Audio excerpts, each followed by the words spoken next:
আসসালামু আলাইকুম ভিউয়ার্স, আমি বলছি মোহাম্মদ আল আমিন ইসলাম। আজ আমি আপনাদের দেখাবো নষ্ট বল থেকে কিভাবে ডিজে লাইট তৈরি করবেন। ভিডিওটি না টেনে পুরোপুরি দেখবেন, আশা করি ভিডিওটি আপনাদের ভালো লাগবে।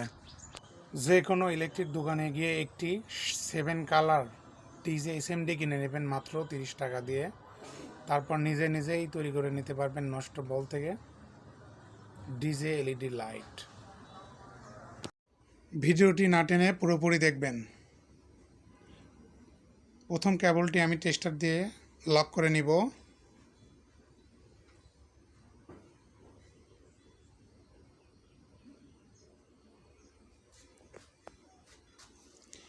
এখন নষ্ট এসএমডি উল্টা করে দেব যেন নতুন এসএমডি উপরে দিতে পারি। নিচের পুরাতন নষ্ট এসএমডিটা আমার হিটসিনের কাজ করবে। তারটা সোল্ডারিং করে নিচ্ছি। দ্বিতীয় তারটিও সোল্ডারিং করে নিচ্ছি।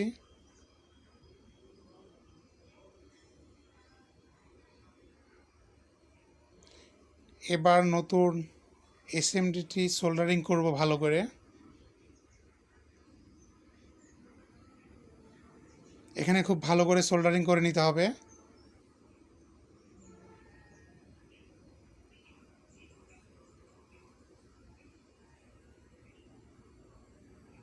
এখন মেন পয়েন্টে সোল্ডারিং করতেছি।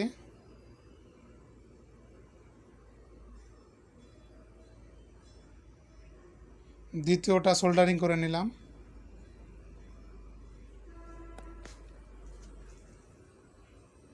তারগুলো ভিতরে ঢুকিয়ে দেব।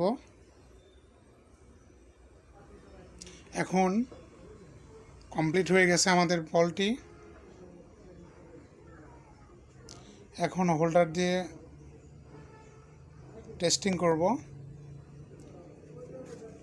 আমাদের ডিজে বাল্ব কমপ্লিট হয়ে গেছে, দেখতেই পাচ্ছেন। 7 কালার দিবে, সেকেন্ডে এক কালার হবে, প্রচুর আলো হবে ঘরে। এভাবে আমরা নষ্ট বল থেকে ডিজে লাইট তৈরি করে নেব নিজেরাই। এখন মাথাটি লাগিয়ে দেব আঠা দিয়ে। এখন পুরোপুরি কমপ্লিট হয়ে গেছে বলটি, দেখতেই পাচ্ছেন। আলো অনেক আলো দেবে, সেকেন্ডে আলো চেঞ্জ হবে। ভিডিওটি ভালো লাগলে অবশ্যই লাইক, কমেন্ট, শেয়ার করবেন। পরবর্তী আবার নতুন কোনো ভিডিও নিয়ে আপনাদের সামনে হাজির হব। সবাই ভালো থাকবেন, শুভকামনা রইল আপনাদের সবার জন্য। আল্লাহ হাফেজ।